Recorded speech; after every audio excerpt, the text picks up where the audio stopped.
پچھلے جمعۃ المبارک اور اس سے پچھلا جو جمعہ تھا اس میں ہم نے ایک سلسلہ شروع کیا تھا کہ جن احادیث میں حضور نے ارشاد فرمایا لیس منا، کہ جس نے یہ کام کیا وہ ہم میں سے نہیں، تو تقریباً 7 سے 8 احادیث مبارکہ ہم نے بیان کی تھی۔ آج بھی اسی مضمون کو آگے لے کے چلوں گا۔ بہت ساری جو ہے وہ ایسی باتیں شاید آپ نے نہ سنی ہوں۔ اللہ رب العزت ہم سب کو دین سمجھنے، سیکھنے، اس پر عمل کی توفیق عطا فرمائے۔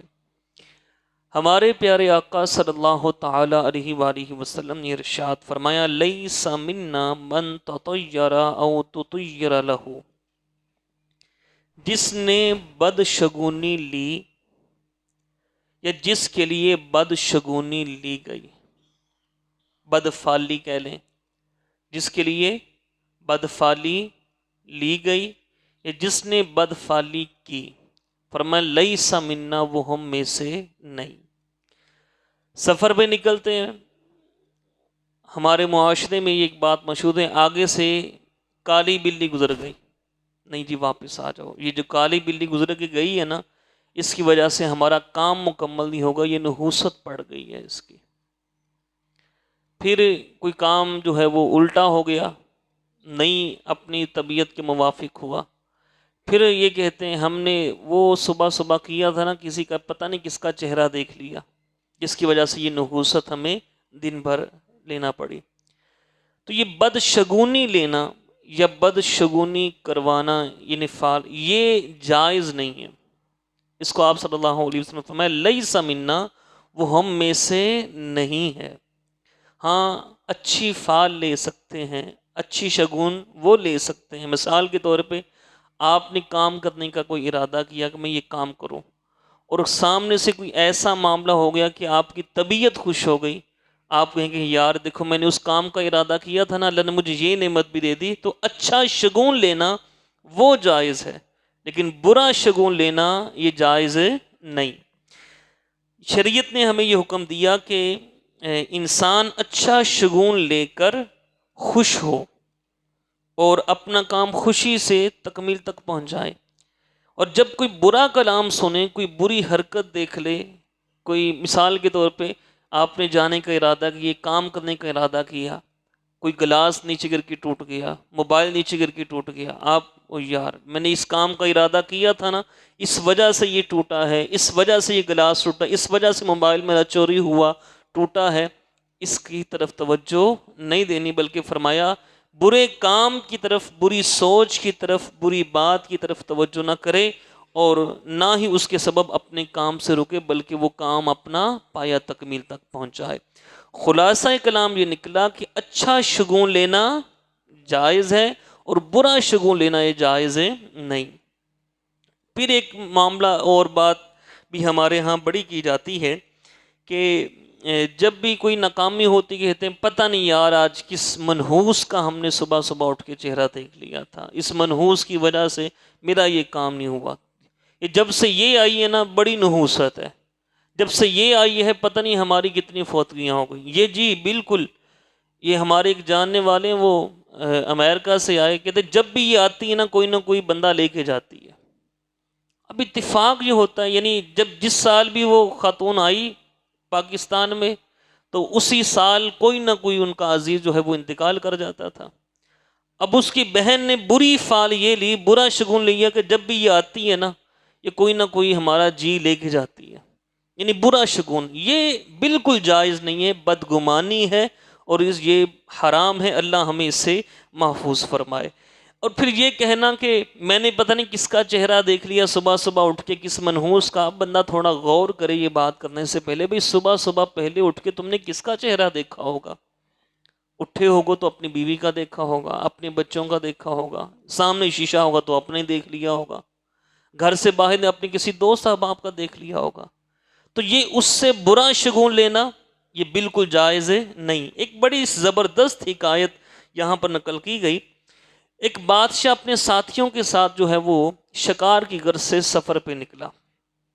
بادشاہ کی سواری کا پروٹوکول تھا، جس بھی رستے سے جاتا سامنے سے بندے ہٹ جاتے رستے سے۔ اس طرح اس کی سواری چلتی رہی، بڑے وقار کے ساتھ، روب کے ساتھ بادشاہ کی سواری جا رہی تھی، کوئی بھی آگے رکاوٹ نہیں تھی۔ وہ ایک آنکھ والا آدمی جو کوئی تھا، اس نے جناب وہ سامنے آ گیا اس کے۔ بادشاہ نے کہا اس کی یہ جو منحوس آیا ہے نا سامنے، اس کی وجہ سے آج میرا شکار اچھا نہیں ہوگا۔ بادشاہ نے کہا اس کو اسے درخت کے ساتھ باندھ دو، شام کو آئیں گے پھر اس کے بارے میں فیصلہ کریں گے کیا کرنا ہے۔ اتفاق یہ ہوا بادشاہ گیا جنگل میں، بڑا شکار ہوا، جو کوئی بھی نشانہ لگائے اس کا شکار ہو جائے، کوئی نشانہ اس کا چونکا نہیں، بڑا خوش، آج بڑا شکار ہوا۔ وہ باقاعدہ پورے اس نے وہ جانور واپس لیے، شکار لیا ساتھ، واپس اپنے محل کی طرف۔ شام کو اس کے قریب سے گزرانا، اس نے لاؤ بھی اس کو کھولو۔ اب اس کو تو ہو گیا تھا کہ بھئی یا تو یہ قتل کر دے گا یا چھوڑ دے گا، آگے سے وہ بھی بندہ سیانا تھا۔ کہنے لگا بادشاہ سلامت، میں آپ سے ایک بات کرنا چاہتا ہوں۔ اس نے کہا کیا بات؟ اس نے کہا دیکھو آپ نے صبح کہا تھا اس منحوس کی وجہ سے شکار شاید میرا اچھا نہ ہو، میں نے اس کا چہرہ دیکھ لیا شکار پہ جاتے جاتے، تو اب مجھے یہ بتائیے آپ میرے لیے منحوس ثابت ہوئی یا میں آپ کے لیے منحوس ثابت ہوا؟ کہ اگر میں آپ کے لیے منحوس ثابت ہوا، آپ کا شکار اچھا نہیں ہونا چاہیے تھا، آپ کا شکار تو اچھا ہی بہت ہوا ہے، اور میں نے آپ کا چہرہ دیکھ لیا تھا تو میں سارا دن دھوپ کے اندر اس کی درخت کے ساتھ بندہ رہا، تو میرے لیے تو آپ منحوس ثابت ہوئے۔ تو یہ کہنا کہ فلاں میرے لیے منحوس ہے، فلاں میرے لیے منحوس ہے، شریعت نے اس کو غلط قرار دیا، اس کی طرف توجہ نہیں جانی چاہیے۔ اللہ تعالی ہم سب کو شریعت کے مطابق اپنی زندگی بسر کرنے کی توفیق عطا فرمائے۔ تو حضور نے فرمایا جس نے بدشگونی لی یا بدشگونی کروائی، لیس منا، وہ ہم میں سے نہیں ہے۔ آگے ہمارے آقا صلی اللہ علیہ وسلم کو اور فرمانے عالی شان سنیے، مسلم شریف کے اندر یہ حدیث پاک موجود ہے۔ حضور نے ارشاد فرمایا من غشنا فلیس منا۔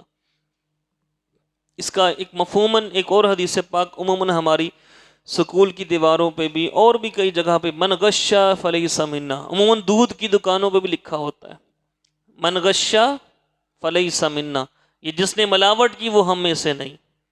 عموماً دودھ کی دکانوں میں لکھا ہوتا ہے، کہتے بھائی دودھ میں پانی نہ میں دودھ میں پانی نہیں ملاتے، پانی میں دودھ ملاتے، ٹھیک ہے نا، آگے سے اس طرح کی باتیں وہ کرتے ہیں۔ حضور نے ارشاد میں جس نے ملاوٹ کی وہ ہم میں سے نہیں ہے۔ آپ صلی اللہ تعالی علیہ وآلہ وسلم ایک بار ایک بازار میں گئے تو وہاں غلے لگے ہوئے تھے، گندم کا غلہ، چاولوں کا، اس طرح مختلف قسم کے تھے۔ تو حضور نے ایک ڈھیر میں گندم کا غلہ تھا، اس میں اپنا ہاتھ مبارک داخل کیا تو پتہ لگا کہ ڈھیر کے اوپر تو غلہ بہت سوکھا ہوا تھا لیکن نیچے سے گیلا تھا۔ تو آپ نے فرمایا گیلے جو غلہ ہے، گیلا جو اناج نیچے، تو اس کو تم نے اوپر کیوں نہیں رکھا؟ تو اس نے عرض کی کہ حضور شاید میرے نزدیک میں یہ سمجھا تھا شاید یہ گناہ نہیں ہے تو اس لیے میں کرتا تھا۔ تو حضور نے اس وقت ارشاد فرمایا من غشنا فلیس منا، جس نے ہمارے ساتھ دھوکہ کیا وہ ہم میں سے نہیں ہے۔ تو یہ دھوکہ دینا ہے نا، یہ میں کہا کرتا ہوں کہ جس بندے کا جتنا ہاتھ پڑتا ہے نا اس نے اتنا دھوکہ دیا ہے، الا ماشاء اللہ۔ بہت کم ایسے لوگ ہیں کہ جنہوں نے ایمانداری کے ساتھ اپنا معاملہ کیا۔ دکان پہ گئے، اب دکاندار بھی ماشاءاللہ اچھی چیز اوپر لگائے گا، جو تھوڑی سی دوسری ہوگی وہ نیچے لگائے گا۔ پھل آپ لینے چلے جائیں، جو فروٹ کی ریڑیاں ہوتی ہیں، الا ماشاءاللہ اچھا فروٹ وہ بالکل اوپر لگائے گا اور دوسرا نیچے ہوگا اور اس کے پاس ہوگا۔ جب کہیں گے نا بھائی دے دو اتنے کلو، وہ سارا نیچے سے نکال کے دے، اوپر سے نہیں اٹھائے گا وہ۔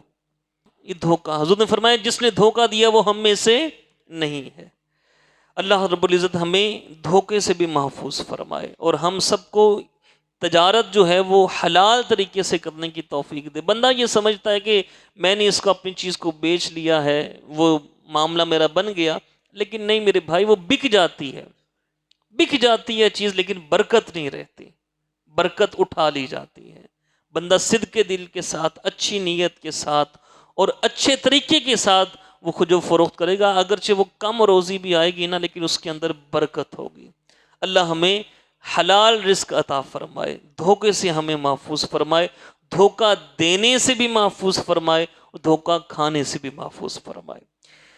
آگے ہمارے آقا صلی اللہ علیہ وآلہ وسلم کی اگلی حدیث پاک حضور نے ارشاد فرمایا، ترمذی کے اندر یہ حدیث پاک موجود ہے، فرمایا لیس منا من لم یرحم صغیرنا ویوقر کبیرنا۔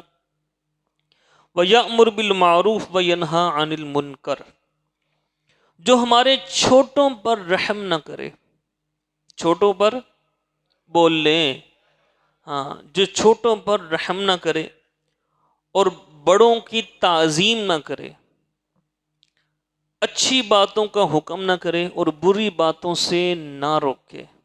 یہ چار چیزیں حدیث پاک میں آئیں۔ چھوٹوں پہ رحم کرنا بھی لازم، بڑوں کی تعظیم، ان کا ادب یہ کرنا بھی لازم، پھر بری بات سے روکنا بھی لازم اور اچھی بات کا کہنا بھی لازم۔ فرمایا جس نے یہ نہیں کیا وہ ہم میں سے نہیں ہے، وہ ہم میں سے نہیں ہے۔ آپ صلی اللہ علیہ وسلم نے فرمایا بڑوں کی عزت کرو، چھوٹوں پر شفقت کرو، بڑوں کی عزت کرو، چھوٹوں پر شفقت کرو۔ حضور انعام کیا ملے گا؟ ہمارے آقا صلی اللہ علیہ وسلم نے اپنی دونوں انگلیوں کو یوں ملایا، فرمایا کل قیامت کے دن میں اور وہ یوں آئیں گے۔ اونچی آواز سے بول رہے ہیں، فرمایا کل میں اور وہ قیامت کے دن یوں آئیں گے، یعنی اپنی دونوں انگلیوں کو حضور نے ملایا۔ تو یہ بہت بڑی سعادت ہے، بہت بڑی سعادت کہ چھوٹوں پر شفقت کرنا، بڑوں کا ادب کرنا، یہ بہت بڑی سعادت۔ آپ صلی اللہ علیہ وسلم تشریف فرماتے کہ تو حضور کے پاس امام حسن آئے، امام حسین، چھوٹے تھے آپ۔ جب حضور کا وصال ہوا، ایک شہزادے کی عمر 7 سال تھی، ایک شہزادے کی عمر 8 سال تھی جب حضور کا وصال ہوا، چھوٹے تھے آپ عمر میں۔ تو وہ تشریف لے کے آئے نا، تو حضور نے انہیں اپنی گود میں بٹھایا، ان کو بوسہ دیا۔ سامنے ایک شخص بیٹھا تھا تو اس نے کہا کہ آپ بھی بچوں کے ساتھ شفقت سے پیش آتے ہیں، بچوں کو آپ نے چوما۔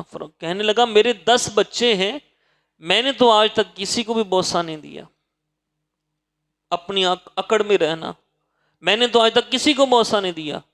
تو حضور نے ارشاد فرمایا اٹھ کے چلا جا، تو ہم میں سے ہے ہی نہیں، تو ہم میں سے ہے ہی نہیں۔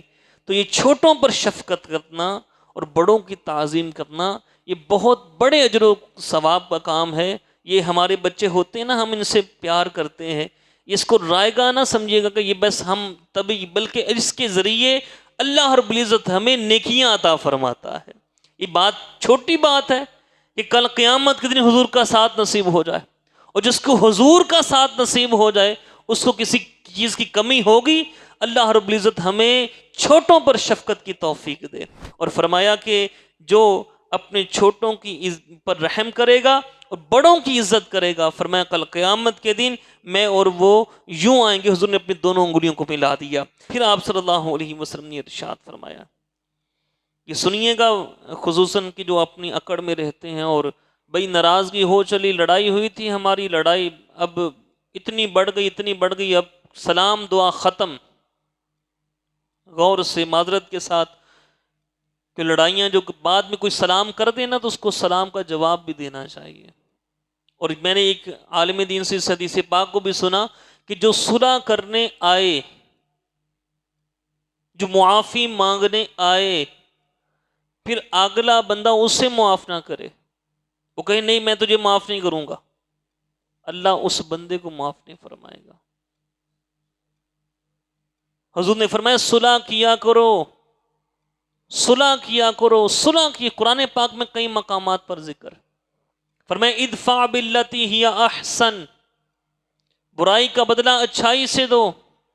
اگر تمہاری اور اس کے درمیان کوئی دشمنی ہوئی نا تو برائی کا بدلہ جب تم اچھائی سے دو گے، قرآن فرما رہا ہے کأنہ ولی حمیم، وہ تمہارا گہرا دوست بن جائے گا۔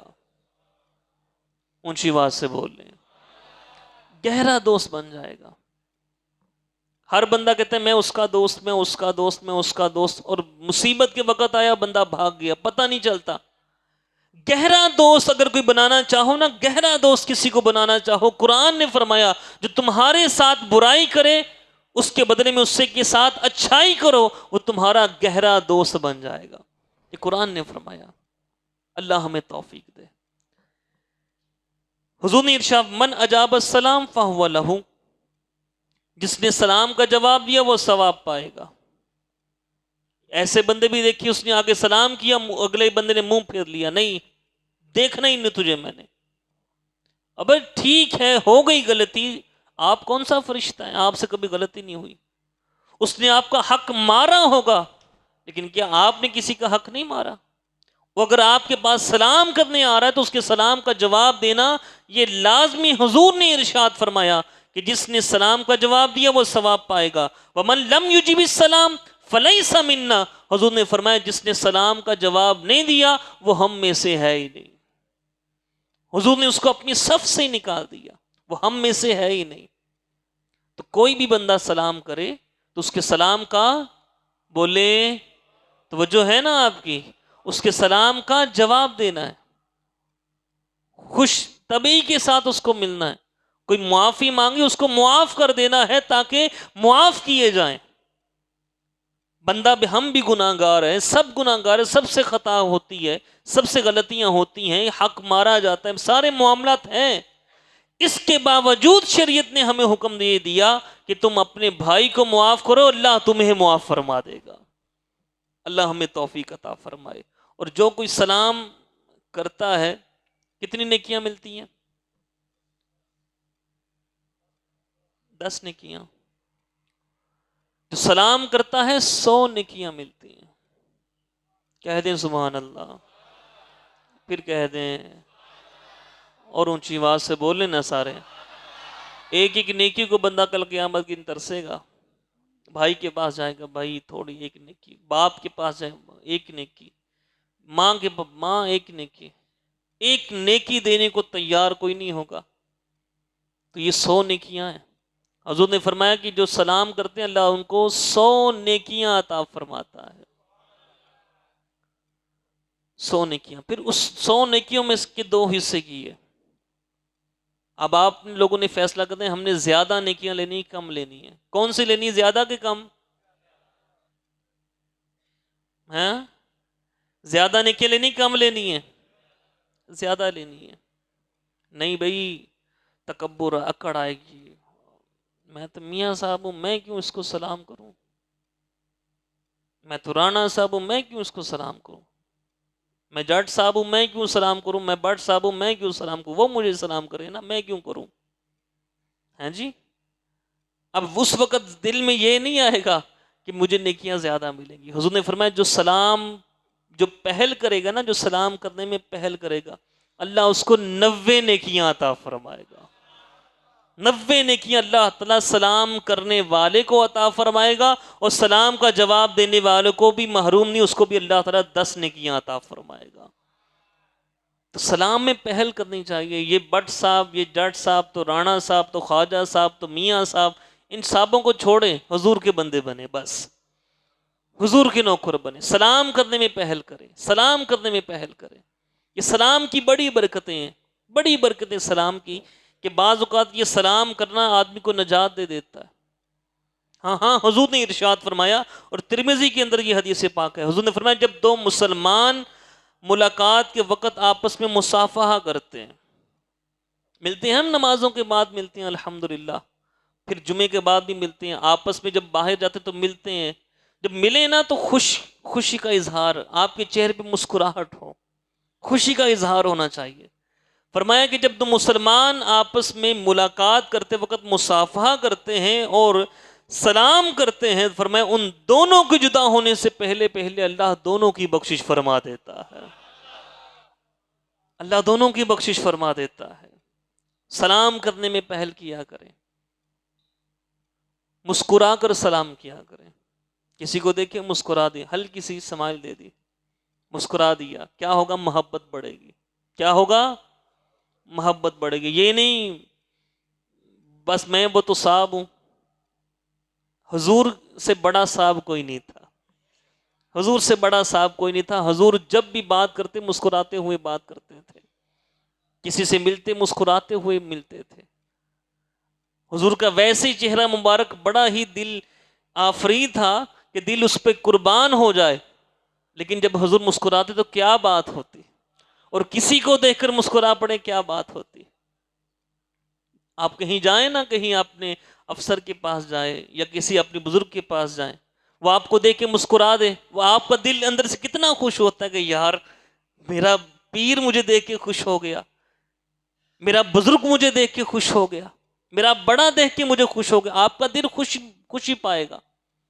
تو جب حضور کسی کو دیکھ کے مسکراتے ہوں گے، اللہ، یہ حضور کی سنت ہے، مسکرا کر ملا کریں، ایسے محبت بڑھتی ہے۔ تو سلام کرنے میں بھی پہل کیا کریں، پہلے کوشش کیا کریں، پہلے مجھے موقع ملے میں سلام کہوں، میں سلام کہوں۔ پھر آپ صلی اللہ علیہ وسلم نے یہ بھی فرمایا کہ سواری والا بیٹھے ہوں کو سلام کرے، سواری والا بغیر سواری والوں کو سلام کرے، اور چلنے والا بیٹھے ہوں کو سلام کرے، آنے سے پہلے بھی سلام کرو، جانے کے بعد بھی سلام کرو۔ یہ حضور صلی اللہ علیہ وسلم نے ارشاد فرمایا۔ اللہ تعالی ہم سب کو اس کی توفیق عطا فرمائے۔ پھر اگلی بات، توجہ ہے نا آپ کی، اس پہ انشاءاللہ مزید ہو جائے گی انشاءاللہ۔ حضور نے ارشاد فرمایا، جامع الاحادیث کے اندر یہ حدیث پاک موجود ہے، فرمایا من ترک التزویج مخافۃ العیلۃ فلیس منا، جس نے تنگ دستی کے خوف سے شادی نہ کی، جس نے، جوان تو بول لے، جس نے تنگ دستی کے خوف سے شادی نہ کی، لیس منا، فرمایا وہ ہم میں سے نہیں ہے۔ رزق دینے والا کون؟ اللہ۔ اللہ نے قرآن میں وما من دابۃ فی الارض الا علی اللہ رزقها، کہ ہر جاندار کو رزق اللہ دیتا ہے، یہ اللہ کے ذمہ کرم پر ہے۔ اور پھر یہ ذہن میں بنا لے کے آنا، یہ آپ کی اولاد جوان ہوگی، اللہ اولادوں کو سلامت رکھے، ان کی جوانیوں کو بھی سلامت رکھے، کہیں بری راہ میں نہ بھٹک جائیں۔ یہ حدیث پاک سنیے۔ اب یہ ہماری سوچ ہے کہ معاشرے کی، میرا بچہ پاؤں پہ کھڑا ہوگا تب نکاح کروں گا، کچھ کما تو لینا تب نکاح کروں گا، یہ سوچ ہے ہماری۔ بالغ ہو چکا، پھر ہم نے اسے یونیورسٹی میں بھی داخل کروا دیا ہے، اور پھر وہ لڑکیوں کے ساتھ پڑھتا بھی ہے، پھر اس کی ٹین ایج بھی ہے، جوانی ابھر رہی ہے، خواہشات ابھر رہی ہیں، ہم نے اس کو بالکل ڈال دیا، وہ بھائی اب تو نہیں بچنا ہے بچ، اور پھر شادی کی بات اگر وہ کر دے، نہیں پتر پیراں تے کھڑا ہوئے گا پھر۔ یہ سنیے، اللہ نے قرآن پاک میں ارشاد فرمایا، فرمایا وَأَنْكِحُوا الْأَيَّامَ مِنْكُمْ، نکاح کر دو جو بے نکاح ہوں، نکاح کر دو جو بے نکاح ہوں، وَالصَّالِحِينَ مِنْ عِبَادِكُمْ، اپنے لائق بندوں کا نکاح کر دو، وَإِمَائِمِكُمْ، کنیزوں کا نکاح کر دو۔ آگے اللہ نے وعدہ فرمایا قرآن پاک میں، اللہ نے وعدہ فرمایا قرآن میں، فرمایا ان یکونوا فقراء یغنہم اللہ من فضلی، اگر وہ غریب ہوں گے، تنگ دست ہوں گے، اللہ نکاح کی برکت سے ان کو غنی فرما دے گا۔ یہ اللہ نے قرآن پاک میں فرمایا ہے، اور ہم سوچ رہے ہیں کہ بھئی وہ پیسہ آئے گا، کیونکہ ہم نے اخراجات کو بڑھا لیا، ہم نے اپنی شادی کرنی ہے، بچے کی کوئی 40-50 لاکھ چاہیے تب سٹینڈرڈ کی شادی ہوگی نا، پتہ چلے میاں صاحب کے بیٹے کی شادی ہے، پتہ چلے رانا صاحب کے بیٹے کی شادی ہے، پتہ چلے بٹ صاحب کے بیٹے کی شادی ہے، وہ دھوم دھڑکے سے کرنی ہے۔ اس کا میرے بھائی وہ گناہوں میں جتنا مرضی پیسہ آپ لٹائیں، شریعت نے ہمیں حکم یہ دیا ہے جب تمہاری اولاد بالغ ہو جائے اس کا نکاح کر دو، اس کا نکاح، بولو ہاں، اوکھا ہے نا، اوکھا ہے کرنا نا۔ فرمایا اولاد بالغ ہو جائے اس کا نکاح کر دو، انتہائی معذرت کے ساتھ، ہمارا بیٹا خدا نہ خواستہ باہر منہ مارتا رہے، اللہ ہماری اولادوں کو محفوظ رکھے، لڑکیوں کو تاکتا رہے، لڑکیوں کو تنگ کرتا رہے، خدا نہ خواستہ برے کام میں بھی پڑ جائے، ہمیں اتنا دکھ نہیں ہوگا، لیکن اگر وہی کوئی باپ سے پوچھے بغیر نکاح کر لے تو آسمان سر پہ اٹھا لیں گے، میں تو پوچھے بغیر نکاح کتنا کر لیا، یہ بات ہے کہ نہیں ہے؟ خدا نہ خواستہ وہ زنا کر کے آ جائے، آپ اس کو ڈانٹیں گے، بھئی تو نے برا کام کیا، تو نے یہ کیا وہ کیا، لیکن اگر وہ نکاح کر کے آ جائے تو اس سے زیادہ تو گھروں ہی باہر نکل جا، تیرا میرا تعلق ختم، تو میں تو بغیر نکاح کتنا کر لیا۔ ارے گناہ کر کے آیا تو صرف اسے ڈانٹا ڈپٹا، اس کے ٹھیک ہے آئندہ نہ کرنا، بات یہاں تک ختم کر دی، اگر نکاح کر کے آگے نکاح کو کرنا گناہ ہے؟ یہ ایک مجھے صاحب ملے، کہنے لگے اپنے بیٹوں کے حوالے سے مجھ سے مشورہ کرتے رہتے ہیں، ان کا بیٹا ہوا 22-23 سال کا، بات وہی کہ پھر وہ کالج میں داخل کروا دیا، پتہ چلا بھئی اس کی اٹھنی بیٹھنی اچھے لوگوں میں نہیں ہے، تو ڈانٹا ڈپٹا بھئی اچھے لوگوں سے دوستی کر، لیکن نہیں، بات بڑھتی رہی، اس کی لڑکیوں سے دوستیاں ہو گئیں۔ باپ کو پتا تھا، باپ نے اسے گھر میں آنے دیا، سارا اس کا پیچھے سے خیال رکھتا رہا۔ اچھا مجھ سے بھی بات کی، میں نے کہا بہت برا کرتا ہے یار لڑکیوں کے ساتھ دوستی، یہ تو اچھا نہیں ہے، لڑکیوں کے ساتھ گھمانے چلے جانا یہ تو بالکل اچھا نہیں ہے۔ ایک دن بڑا پریشان بیٹھا، بڑا پریشان، میں نے کیا ہوا؟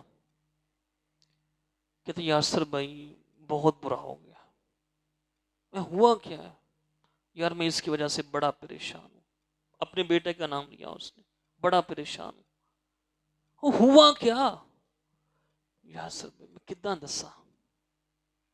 دساں، میں کہ کوئی مسئلہ بن گیا خدا نہ خاصا، پھر کوئی بدکاری کوئی ایسا معاملہ، یار وہ تو بندہ برداشت کر لیندہ نا، اگلا انہیں کم کر لیا۔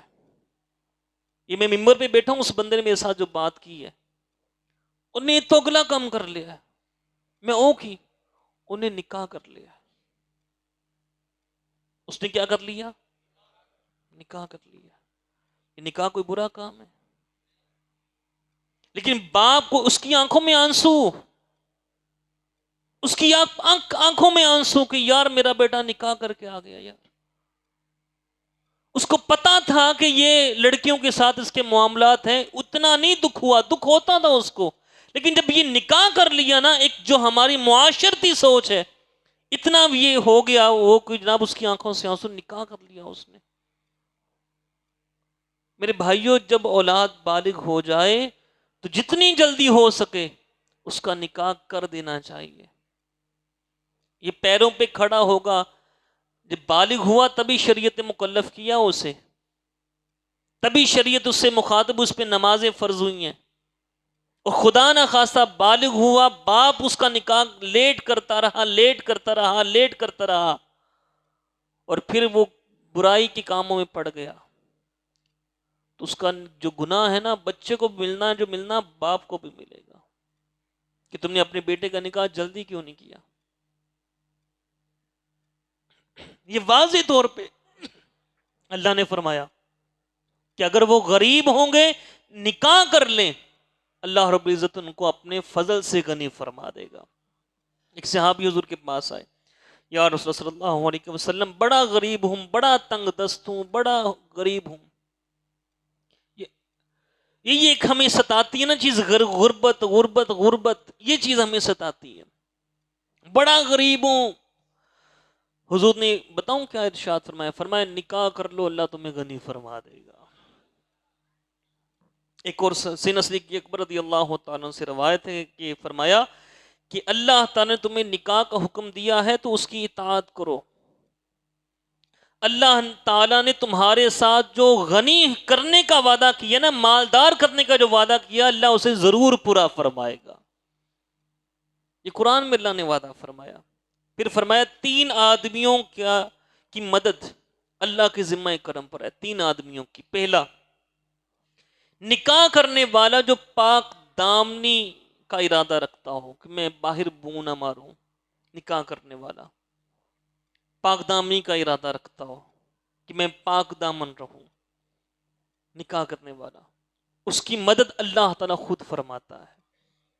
دوسرا غلام، اور تیسرا اللہ تعالیٰ کی راہ میں جہاد کرنے والا، اس کی مدد بھی اللہ تعالیٰ خود فرماتا ہے۔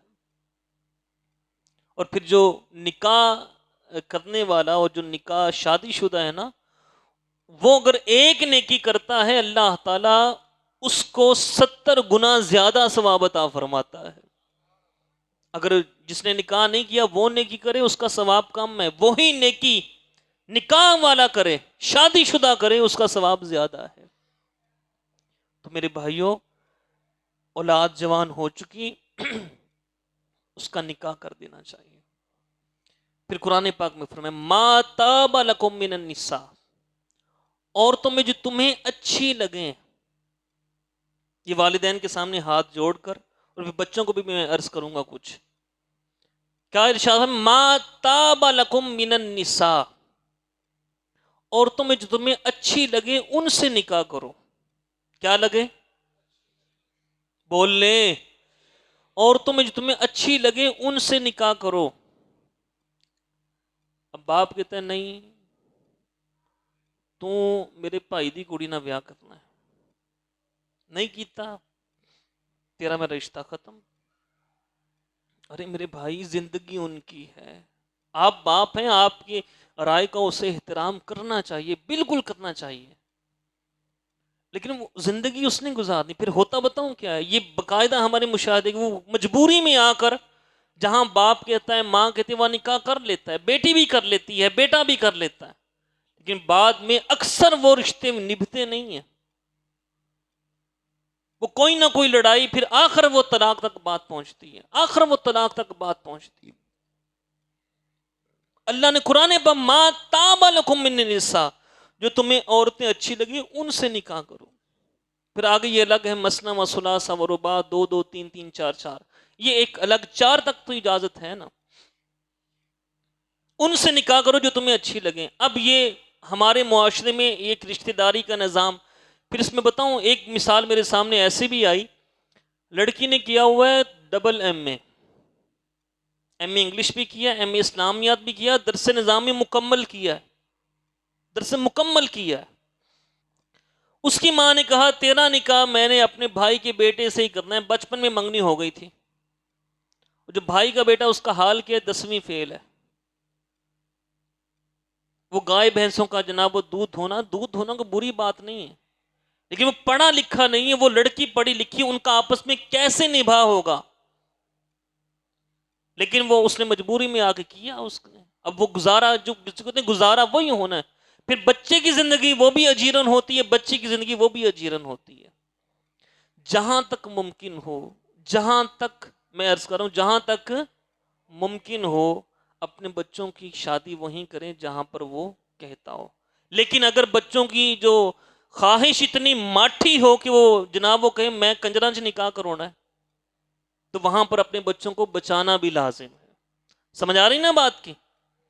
تو بچوں کی خواہش کا بھی خیال کریں، اور بچوں کو اپنے والدین کی خواہش کا بھی خیال کرنا چاہیے کہ میرے والدین جہاں کہتے ہیں. اور بلکہ حکم تو یہ نا والدین کی اطاعت کی جائے. باپ کی رضا میں اللہ کی رضا ہے، رب کی رضا ہے. تو بچوں کو والدین کی رضا کا خیال رکھنا چاہیے کہ انہوں نے آپ کو پالا پوسا ہے، بڑا کیا ہے، تو والدین کی خواہش کا بھی احترام کریں. اور والدین کو بھی یہ چاہیے کہ اگر وہ ایسا رشتہ آپ کو بتا رہے ہیں جو آپ کر سکتے ہیں تو کر دیں. اللہ رب العزت ہم سب کو دین سمجھنے کی توفیق عطا فرمائے. تو یہ حضور نے ارشاد فرمایا کہ جس نے تنگ دستی کے خوف سے نکاح نہ کیا وہ ہم میں سے نہیں.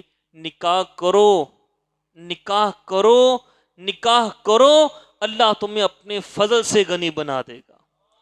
یہ قرآن میں اللہ تعالیٰ نے ہم سے وعدہ فرمایا ہے. اور ہماری سوچیں جہاں پر ختم ہوتی ہے اس سے کہیں آگے اللہ تعالیٰ کی حکمتیں شروع ہوتی ہیں، اس سے کہیں آگے اللہ کی حکمتیں شروع ہوتی ہیں. اللہ رب العزت ہم سب کو دین سمجھنے کی توفیق عطا فرمائے، دین پر عمل کرنے کی سعادت نصیب فرمائے، اور ان بری عادتوں سے ہمیں محفوظ فرمائے جو شریعت کے خلاف ہیں، اور اللہ ہم سب کو شریعت پر چلنے کی توفیق دے. وآخر دعوانا ان الحمد للہ رب